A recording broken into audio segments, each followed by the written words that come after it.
Admission लेने के लिए आपको गूगल पे टाइप करना है swl.du.ac.in।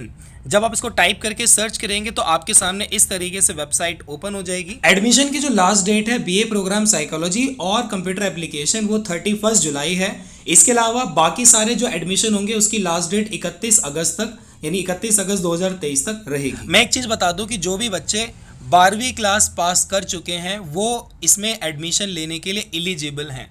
ठीक है, यानी कि इसमें आपकी परसेंटेज नहीं चाहिए, आपकी कितनी भी परसेंटेज आई हो डजंट मैटर, आप सिर्फ 12th क्लास के अंदर पास होने चाहिए।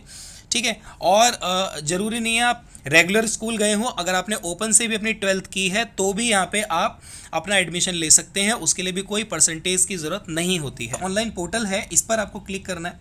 यहाँ पे खुलेगा आपके पास यूजी एडमिशन पोर्टल, आपको यहाँ पे क्लिक करना है और क्लिक करने के बाद यहाँ पे इस तरीके से आपके सामने ये वेब पेज खुल जाएगा।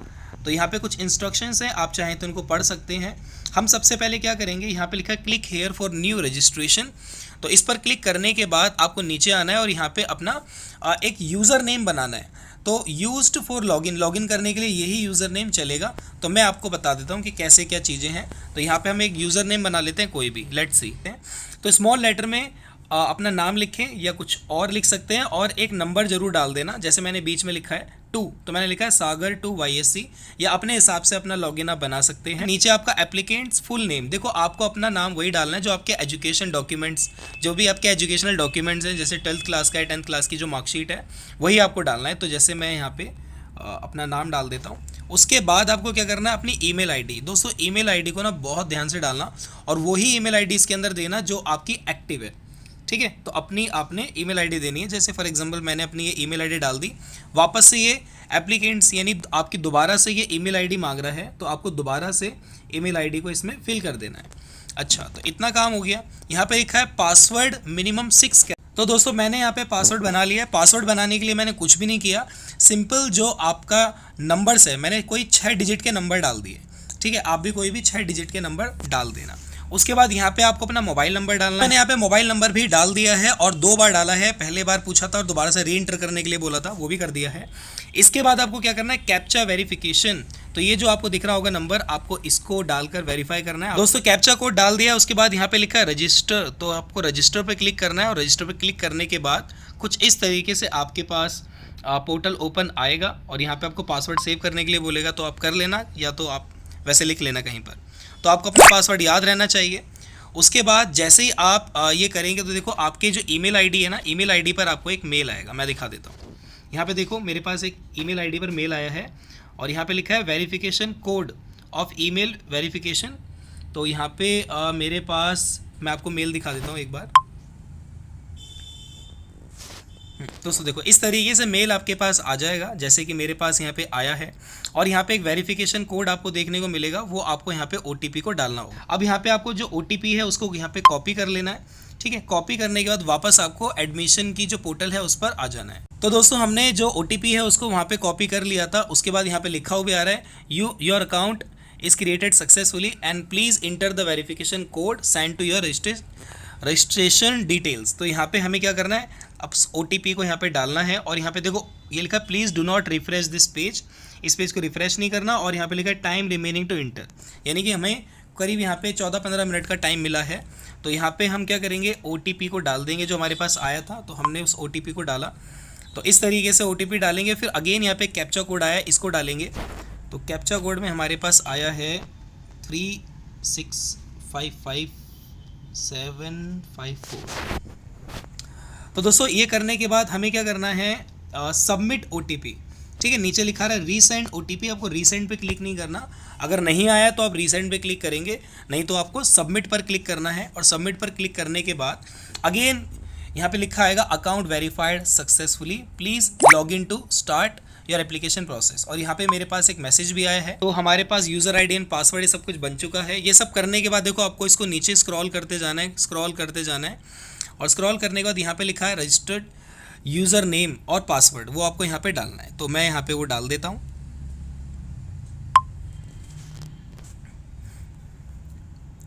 दोस्तों मैंने अपना रजिस्टर्ड यूज़र नेम और पासवर्ड दोनों ही डाल दिया है। अब यहाँ पे कैप्चा कोड डालने के लिए कह रहा है, तो उसको भी हम फिल कर देते हैं फटाफट से।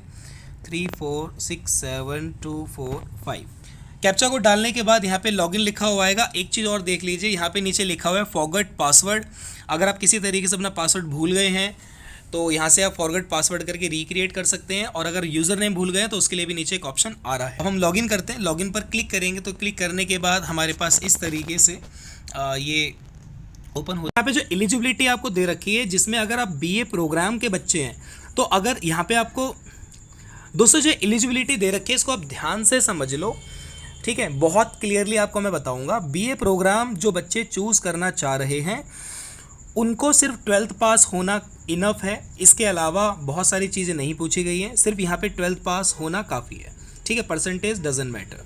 इसके अलावा अगर कोई बच्चे आप बीए पॉलिटिकल साइंस ऑनर्स लेना चाहते हैं, बीए इंग्लिश ऑनर्स लेना चाहते हैं, या बीए इकोनॉमिक्स ऑनर्स लेना चाहते हैं, तो मैं उसको समझा देता हूँ, थोड़ा सा ध्यान से समझ लेना। फॉर एग्जांपल जैसे मैं यहाँ पे बीए इकोनॉमिक्स ऑनर्स की बात करता हूँ तो क्या लिखा है, any one language from list A, यानी कि आपने यहाँ पे नीचे देखो लिस्ट ए दे रखी है, ठीक है। यहाँ पे ये लिस्ट ए दे रखी है आपको। इस लिस्ट ए में से आपने कोई भी एक सब्जेक्ट 12th क्लास में पास कर रखा हो, ठीक है। तो यहाँ पे अरबिक है और ये असामी है, बंगाली है। तो बेसिकली हम सब ने हिंदी तो पढ़ी होती ही है, तो हिंदी लैंग्वेज आपने पढ़ रखी है या फिर आपने इंग्लिश पढ़ रखी होगी। तो एक लैंग्वेज यहाँ पे आपने ज़रूर पढ़ रखी हो अपनी 12th क्लास में, वो आपसे पूछी गई है, ठीक है। इतना काम हो गया। उसके बाद यहाँ पे एक और चीज़ पूछी गई है, ठीक है। लिस्ट ए में को लिखा एनी वन लैंग्वेज, तो वो तो हमारी डन है। फिर लिखा प्लस मैथमेटिक्स पास्ड, आप मैथ में पास होने चाहिए, यानी 12th क्लास में आपके पास मैथ होनी ज़रूरी है, तभी आपको इकोनॉमिक्स ऑनर्स मिलेगा। और लिखा है any 2 subjects out of which one should be from list B1। तो इसमें लिखा हुआ है कि जो B1 है ना, उसमें से किसी 2 सब्जेक्ट में आप पास आउट होने चाहिए। अब मैं यहाँ पे जो B1 वाली लिस्ट है, नीचे देखते हैं यहाँ पे ये, तो यहाँ पे जो ये B वाली लिस्ट है जिसमें लिस्ट B1 और B2 दोनों लिखा हुआ है, तो यहाँ पे ना आप कोई 2 सब्जेक्ट में पास होने ज़रूरी हो, ठीक है। तो यहाँ पे लिखा हुआ है ना accountancy, business studies, chemistry, history, geography, ठीक है, संस्कृत, पॉलिटिकल, इसमें आप पास होना ज़रूरी हो। तो इस तरीके से ना आप यहाँ पे नीचे चेक कर सकते हैं। इसी तरीके से अगर मैं यहाँ पे बात करूँ, अच्छा ये हो गया। इसके बाद आप नीचे लिखा है 45% एग्रीगेट इन क्लास 12। टोटल आपकी जो परसेंटेज है वो 45% होनी चाहिए मिनिमम। अगर आपकी 44% है तो आपको एडमिशन नहीं मिलेगा, 43% है तब भी नहीं मिलेगा। 45 मिनिमम होनी चाहिए, ठीक है। SC ST के लिए परसेंटेज क्राइटेरिया नहीं है, OBC के लिए 40.5 परसेंटेज टोटल होनी चाहिए। अब यहाँ पे आप बेस्ट 3 बेस्ट 4 की परसेंटेज मत लेना, ओवरऑल पूछी गई है। अच्छा, इसी तरीके से आप पॉलिटिकल साइंस का चेक कर सकते हैं और बाकी सबका चेक कर सकते हैं। तो ये एलिजिबिलिटी को मैंने डिटेल में बता दिया है। अब आपको क्या करना है, सिंपली नीचे आना है। नीचे आने के बाद यहाँ पे एक बार फीस स्ट्रक्चर देख लो आप। बीकॉम की, बीकॉम ऑनर्स की, बीए इंग्लिश ऑनर्स की सारी फीस यहाँ पे आपको दे रखी है। तो सारी की सारी जो फीस है वो करीब 8,000 के आसपास है, 8,000 से शुरू है। और यहाँ पे जो बीए ऑनर्स साइकोलॉजी है इसकी फ़ीस 21,000 है। सबसे मोस्ट एक्सपेंसिव जो कोर्स है वो यही दिखाई दे रहा है मुझे, ठीक है। तो आप यहाँ पे फ़ीस देख सकते हैं। फ़ीस देखिए, पूरे 1 साल की फ़ीस हो गई आपकी। एनुअल फ़ीस लिखा हुआ है, ठीक है, ये नहीं कि मंथली है, ये 1 साल की फ़ीस है, ठीक है। 1 ईयर की फ़ीस है आपकी है। तो 1 साल की फ़ीस इतनी जानी है आपके पास, यानी कि आप समझ लीजिए कि हर साल आपकी इतनी फ़ीस लगभग जाया करेगी।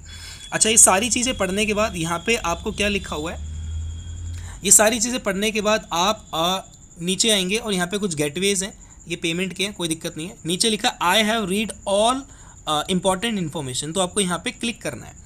क्लिक करने के बाद यहाँ पे सबमिट बटन लिखा है, आपको सबमिट पर क्लिक कर देना है। और सबमिट पर क्लिक करने के बाद लिखा है फर्स्ट नेम, अपना name, middle name, last name, ठीक है, date of birth, gender, mother's name, father's name, ठीक है। और आपको अपनी कैटेगरीज, जनरल कैटेगरीज की हो या किस कैटेगरीज की हो, वो यहाँ पे आपको, अगर जनरल है तो आप अनरिजर्व्ड चूज़ करो। ईमेल आईडी आपको डालनी है तो आप लिख सकते हैं। Want to apply in ward quota, अगर आप किसी कोटा से अप्लाई करना चाहते हैं तो यस लिखेंगे, नहीं तो नो लिख के आगे बढ़ेंगे। नेशनैलिटी आपको लिखनी है, नेशनैलिटी इंडियन कर दी हमने। उसके बाद अपना एड्रेस यहाँ पे आपको डालना है, ठीक है। एड्रेस अपना ये फर्स्ट लाइन और सेकंड लाइन में आ जाएगा पूरा एड्रेस आपका, और नीचे आप सिटी डाल देंगे, न्यू दिल्ली। उसके बाद पिन कोड डालना है, यहाँ पे अपना एड्रेस डालना है आपको। लाइन 1 मतलब पहली लाइन और दूसरी लाइन में आपका एड्रेस आ जाना चाहिए पूरा। और उसके बाद यहाँ पे सिटी आपको डालनी है अपनी, पिन कोड डालना है, पिन कोड जो भी है आपका दिल्ली का वो अपना पिन कोड डालेंगे। स्टेट यहाँ पे चूज़ कर लेना है, स्टेट यहाँ पे हम जो भी आपका स्टेट हम दिल्ली स्टेट चूज़ करेंगे। Are you a non resident of India, क्या आप नॉन रेजिडेंट हो तो आप लिखोगे नो। फिर आएगा बैंक डिटेल्स, आप इसमें अपनी बैंक डिटेल्स को डाल। उसके बाद यहाँ पे इनकम एंड फाइनेंशियल असिस्टेंस, आपको अपनी फैमिली इनकम डालनी है, ठीक है। फैमिली इनकम यहाँ पे लिखी हुई है तो आप सेलेक्ट करना है आपको यहाँ पे बेसिकली अप टू 2 लाख है 1 लाख है तो अपनी आपको फैमिली इनकम डालनी है और ये एनुअल होती है, ठीक है। एनुअल इनकम डालनी है। अब ये मत सोचना कि महीने की पूछ रहा है आपसे, ये एनुअल इनकम होती है तो आप इसमें अपनी एनुअल इनकम डाल सकते हैं फैमिली की। वैसे लिखा तो नहीं है यार इसमें एनुअल है क्या, बट बेसिकली एनुअली पूछा जाता है। एम्प्लॉय स्टेटस आपको डालना है तो आप कैसे हैं, अनएम्प्लॉयड हैं, एम्प्लॉयड हैं, सेल्फ एम्प्लॉयड हैं, तो ये चीज़ आपको लिखनी है। उसके बाद यहाँ पे डिफेंस एम्प्लॉय, इसके लिए आपको मतलब आप किसी भारत की डिफेंस में कोई जॉब करते हैं तो आप येस लिखेंगे, नहीं तो नो लिखेंगे। उसके बाद do you belong to below poverty line, क्या पॉवर्टी लाइन के बिलो आते हैं तो आप यहाँ पे नो, पहले ही ऑलरेडी नो लिखा आ रहा है। यहाँ पे लिखा है अवेल फी कंसेशन, यहाँ पे आप नो कर देंगे बेसिकली, और फाइनेंशियल असिस्टेंस में भी नो कर देना है आपको। अच्छा, यहाँ पे मिसलेनियस डिटेल आपकी पूछी गई है, कंप्यूटर नॉलेज आपको है या नहीं है तो आपको येस और नो। बेसिक नॉलेज है तो ठीक है येस कर दीजिए, अगर नहीं है तो आप नो करके आगे बढ़िए। यूज़ ऑफ इंटरनेट, आप इंटरनेट का यूज़ करते हैं तो येस, आज के टाइम पे हर कोई करता है। कंप्यूटर आपके घर पे है नहीं है, ये हर स्टूडेंट का देखो अलग अलग है, किसी घर पे है किसी पे नहीं है, अगर नहीं है तो नो करके आगे बढ़ेंगे। कोर्स स्ट्रीम आपको क्या चूज़ करना है, ठीक है। आर्ट्स साइंस, मतलब आपके पास ये 12th क्लास में क्या था, आर्ट्स था, कॉमर्स था या साइंस था, तो अगर आर्ट्स था तो आर्ट्स चूज़ करेंगे, आगे बढ़ेंगे। Your preference to receive study material, please tick any one from the item given below, तो यहाँ पे आपको स्टडी मटेरियल के लिए आपको करना है। तो देखो इसमें सिंपली लिखा सॉफ्ट कॉपी और हार्ड कॉपी। देखो जो सॉफ्ट कॉपी है, सॉफ्ट कॉपी मतलब आपको मतलब इंटरनेट पे मिल जाएगी डाउनलोड करने के लिए। हार्ड कॉपी इसके लिए एक्स्ट्रा चार्जेस लगते हैं, तो आप हार्ड कॉपी मत लीजिए, कोई फ़ायदा नहीं है, उस बुक से पढ़ के भी चीज़ें आती नहीं है। बेसिकली आप डाउनलोड कर लेंगे तो ज़्यादा बेटर है। और हार्ड कॉपी में जो ये आपको बुक मिलेगी उसकी कोई गारंटी नहीं है कि मिलेगी नहीं मिलेगी। मैं ऐसा इसलिए कह रहा हूँ क्योंकि लास्ट टाइम भी बच्चों के साथ हर साल ये हुआ है कि प्रॉपर बुक नहीं मिलती है, ठीक है। कुछ सब्जेक्ट की मिलेगी, कुछ की नहीं मिलेगी, तो आप इसको सॉफ्ट कॉपी करके आगे बढ़ेंगे तो ज़्यादा रहेगा। लिखा है ना इसमें, congratulation going in for green initiative, आपके 400 रुपये बेटा यहाँ पे बच जाएंगे, तो 400 रुपये का आपका बेनिफिट मैंने करवा दिया। इसके बाद अवेल बुक बैंक फैसिलिटी, आपको कोई बुक बैंक फैसिलिटी चाहिए, येस या फिर नो। तो अगर आप येस करना चाहते हैं तो येस ठीक है, अगर आप नो करना चाहते हैं तो नो कर देंगे। उसके बाद यहाँ पे आप सबमिट बटन पर क्लिक करेंगे और जैसे आप क्लिक करेंगे तो आपका जो पहला स्टेप है वो कंप्लीट हो चुका है। अब आपको क्या करना है, यहाँ पे देखो सारी चीज़ें आपको जो आपकी पर्सनल डिटेल्स हैं वो सारी यहाँ पे लिखी हुई आ जाएंगी। एक बार आप इसको चेक ज़रूर कर लीजिएगा, और चेक करने के बाद अगर कुछ एडिट करना है तो एडिट कर लीजिए, ठीक है, नहीं तो आप नेक्स्ट करके आगे बढ़ेंगे। नेक्स्ट करने के बाद देखो आपका सेकंड पेज ओपन हो गया। यहाँ पे आपको अपना जो 12th क्लास का बोर्ड है वो आपको सेलेक्ट कर लेना। अगर आपका CBSE बोर्ड था तो अपना CBSE चूज़ करेंगे। उसके बाद यहाँ पे अपना रोल नंबर डालेंगे, ठीक है। रोल नंबर डालने के बाद यहाँ पे आपको अपना पासिंग ईयर चूज़ करना है, ठीक है। और पासिंग ईयर चूज़ करने के बाद जो भी आपका पासिंग ईयर है 2023 और 22, उसके बाद यहाँ पे आपको सबमिट पर क्लिक करना है। सबमिट पर क्लिक करने के बाद हम अब आगे के स्टेप की तरफ बढ़े। आप चूज़ करेंगे दोस्तों, यहाँ पे आपको चूज़ करना है बोर्ड नेम के लिए central board of secondary education. ये आपको अब यहाँ पे आपको रिजल्ट का स्टेटस डालना है कि आप पास हैं। उसके बाद बोर्ड का रोल नंबर आपको यहाँ पे डालना होगा, तो हम बोर्ड का रोल नंबर डाल देते हैं, ठीक है। आपने कौन से ईयर में पास किया है, उसके बाद स्कूल का कोड डालना है आपको, ठीक है। तो मैं तो अभी आपको बताने के लिए डाल दे रहा हूँ। फिर आपको सेंटर कोड, जो आपका एग्ज़ाम सेंटर जहाँ पड़ा था उसका कोड डालना है आपको, ठीक है, जहाँ पे आप अपना 12th क्लास का एग्ज़ाम देने गए थे। उसके बाद यहाँ पे आपको क्या करना है, subject taken in board exam, आपके बोर्ड एग्ज़ाम में क्या क्या सब्जेक्ट थे वो यहाँ पे आपको चूज़ करने हैं। मान लीजिए कि मेरे पास इकोनॉमिक्स था तो मैंने यहाँ पे इकोनॉमिक्स डाल दिया है। सब्जेक्ट सेलेक्ट करने के बाद मैक्सिमम मार्क्स फॉर सब्जेक्ट 1, मतलब कितने में से आपको ये नंबर मिले हैं, तो 100 में से मिले हैं, और कितने नंबर मिले हैं वो ऑप्टेन में आप लिखेंगे। मान लीजिए आपको 78 मिले हैं। उसके बाद आपको दूसरा सब्जेक्ट चूज़ करना है, यानी कि इकोनॉमिक्स के अलावा कौन सा सब्जेक्ट था। अगर आपके इको नहीं था तो आप जो सब्जेक्ट था वो चूज़ करके यहाँ पे बताएंगे। तो फॉर एग्जांपल जैसे आपके पास हिंदी था, हिंदी कोर था या हिंदी जो भी था वो अपना चूज़ कर लेंगे, या फिर होम साइंस था तो होम साइंस चूज़ कर लेंगे। तो इस तरीके से अपने सब्जेक्ट को फटाफट से चूज़ करके आप सारी ये डिटेल्स फिल कर लेंगे। तो दोस्तों ये सारी इन्फॉर्मेशन करने के बाद अब आपको नीचे क्लास 10th इसकी डिटेल्स फिल करनी है। तो आपकी 10th कौन से ईयर में क्लियर हुई थी वो आपको लिखना है यहाँ पे। तो आपकी आई थिंक 2021 में हुई होगी, क्योंकि 2023 में 12th है, और अपने हिसाब से आप लिख लेना। आपका स्कूल कॉलेज टाइप क्या था, गवर्नमेंट था, केंद्रीय विद्यालय था, जो भी था वो अपना देखेंगे यहाँ पे। क्वालिफाइंग एग्जामिनेशन स्टेट, आपने किस स्टेट से अपना एग्जामिनेशन को क्वालिफाई किया है, दिल्ली। बोर्ड नेम आपको डालना है, तो हमारा बोर्ड नेम क्या है, वही central board of secondary education, तो सीबीएसई आप इसके अंदर देख लेंगे। नेम और एड्रेस ये सब चीज़ें आपको यहाँ पे डालनी है, तो आपका जो भी स्कूल नेम था वो यहाँ पे आप डाल देंगे, डाल दिया है। उसके बाद रोल नंबर आपको अपना डालना है, जो भी आपका 10th क्लास का रोल नंबर था उसको फिल करेंगे। रिजल्ट का मोड कैसा था, परसेंटेज में था या ग्रेड में था, तो आपका ग्रेड था तो आप ग्रेड बताएंगे, मैक्सिमम ग्रेड पॉइंट आपको कितने मिले थे तो यहाँ पे आप देख के बताएंगे। सीजीपीए कितना मिला था आपको, वो सीजीपीए लिखेंगे। दोस्तों मैक्सिमम ग्रेड पॉइंट में आपको 10 फिल करना है, 9 फिल मत करना है, बाय मिस्टेक हो गया है, आपको सिर्फ 10 को फिल करना है मैक्सिमम ग्रेड पॉइंट में। सीजीपीए कितना मिला था आपको, वो सीजीपीए लिखेंगे आप, ठीक है।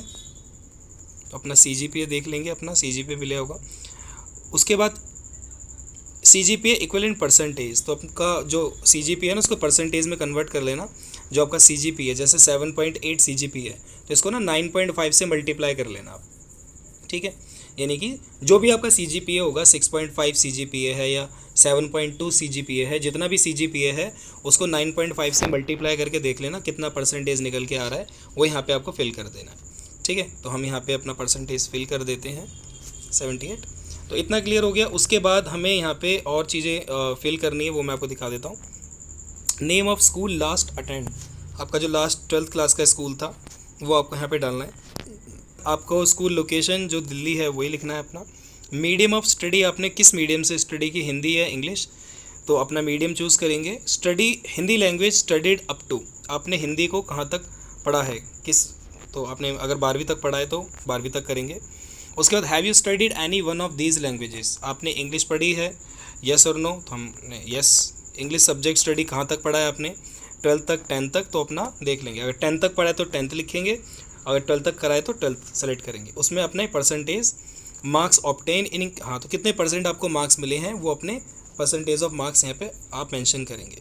बंगाली आपने पढ़ी है, नहीं पढ़ी है, तो आप उसको नो सेलेक्ट करेंगे। Asami no, Tamil no, Telugu no, Punjabi no, Sanskrit अगर किसी का यस है तो यस करेंगे, ठीक है। अपना देख लेना आप।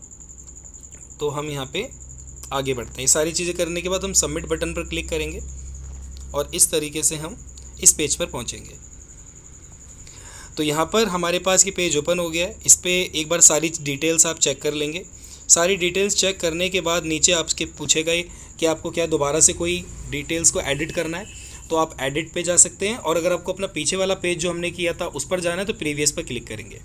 मैं कहता हूँ कि आप अपना जो फॉर्म है वो अच्छे से पहली बार में चेक करके फिल करें, फिर एडिट अगर फिल करें फिर इसको एक बार रीचेक कर लें, अगर ज़रूरत है तो एडिट करें, नहीं तो फिर नेक्स्ट पे हम आगे बढ़ते हैं। तो हमारा सेकंड स्टेप कंप्लीट हो गया है।